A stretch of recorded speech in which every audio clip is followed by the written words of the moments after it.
The Doom franchise is highly beloved and for good reason. Kicking off in 1993 with the original Doom for PC, it not only revolutionized gaming, but also laid the foundation for all first person shooters that followed.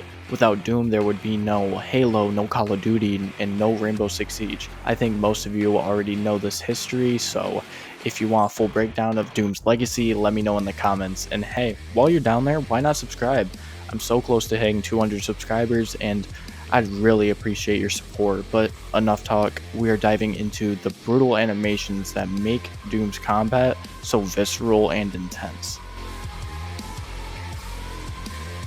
Doom was a straightforward shooter where your main goal was to wipe out the demonic invasion threatening Earth. When you took out the demons, there was often a splash of gore, whether it was brains, bones, or flesh. At this point, given how tame it feels in comparison to today's standards, it doesn't feel as impactful now, but back then it was enough to make you feel like you were really exterminating the threat. Every demon you killed was a genuine threat towards mankind, and the violence you inflict against them is justified. Fast forward 21 years, and the landscape of the franchise has dramatically shifted. The iconic figure known as the Doom Guy from the original game has now evolved into the Doom Slayer. He is no longer just a soldier or a marine, he's become something more, an unstoppable force of nature. After being imprisoned for reasons we won't get into in this video, he's being brought back. The Doomslayer is now the ultimate weapon, a living nightmare for demons. This transformation isn't just about durability or power, it's about reputation. The demons who once dismissed the old Doom guy as just another human with a gun now fear the Doomslayer as the only thing that can truly wipe them out. His presence alone is enough to send forces of hell into chaos, making him a symbol of relentless vengeance and unyielding strength. He's now become a myth, a force that embodies the very essence of destruction. And in this new era, the Doomslayer isn't just a character, he's an unstoppable force that redefines what it means to be the ultimate hunter of demons. So this Doomslayer must be pretty strong to make hell itself fear him. While other than his artillery of weapons and skill, with them he also strikes fear in another way: his brutality. The Doomslayer is extraordinarily powerful, a living god amongst men. Outside of cutscenes and cinematic moments, how do developers efficiently showcase his immense power? How do they convey his unrelenting hatred for the demons, and why is he the only thing they fear? Well, in Doom 2016, a clever mechanic was introduced. When you deal enough damage to an enemy, they will enter a stagger state. During this moment, you can perform a brutal melee attack, resulting in a gruesome, uniquely animated finish that depicts the Doomslayer annihilating the demon in a visceral, satisfying manner. Each enemy's death animation is different, emphasizing the Slayer's raw power and brutality towards these demons he has obviously no respect for. He is wiping them all out. This mechanic not only makes the player feel like an unstoppable force, but also creates a moment for you to think, a brief pause to strategize before diving back into the chaos that is in front of you. This visceral feedback, the sight of the demon's eyes widening in terror just before they meet their gruesome end. This serves as a visceral reminder of the Slayer's dominance. It feeds into that specific itch in the player's brain, thrill of being an unstoppable force of destruction, a tool of annihilation. With Mick Gordon's masterpiece of a heavy metal soundtrack, these moments amplify the Slayer's hatred for these demons, making it feel personal and primal. The music blares as you rip through the enemies, reinforcing the Slayer's fury and determination. It's an experience that immerses players in the Slayer's relentless destruction of the demons, turning each encounter into a cathartic act of destruction. Many know that his family was murdered by demons, but many might not realize or just might not know that that loss, in comparison to something even more devastating, is nothing to him.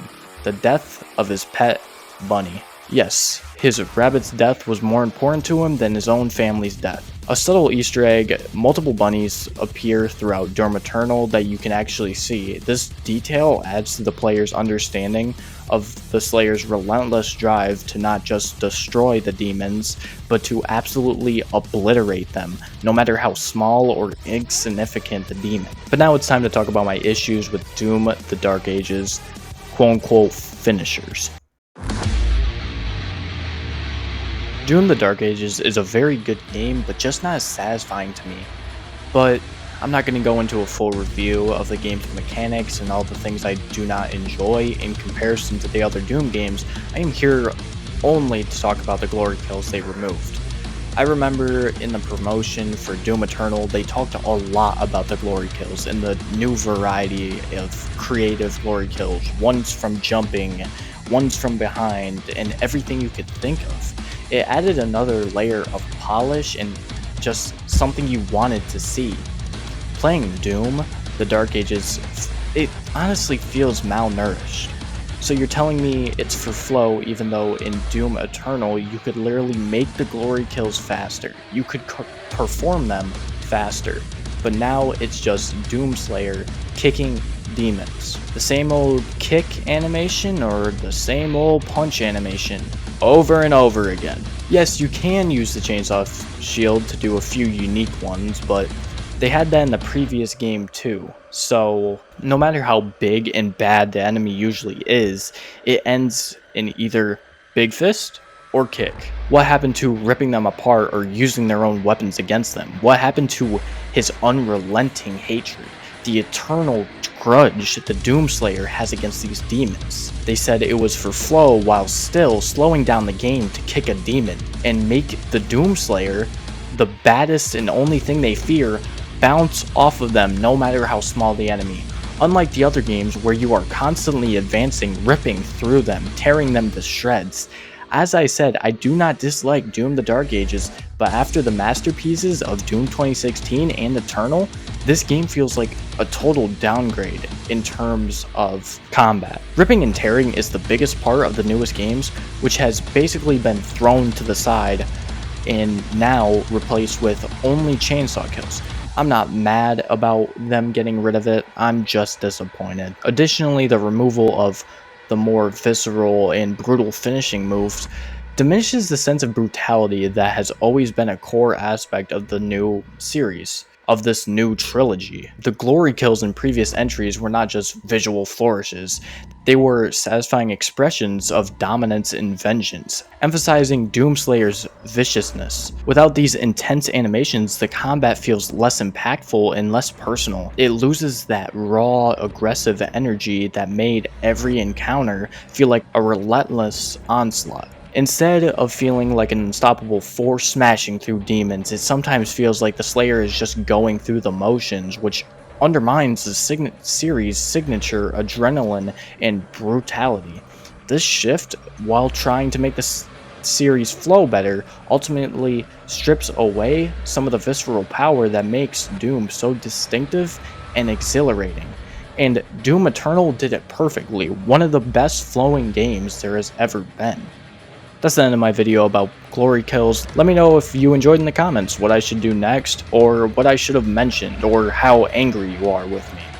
Like and subscribe if you enjoyed. I have been doing YouTube since I was 9 years old, but I have since privated those videos, but just to say, I love making and creating content. It's my passion, so if you can please help me follow it, that would mean the world to me. Just subscribe and like. Thank you for watching to the end. I love you all. Bye.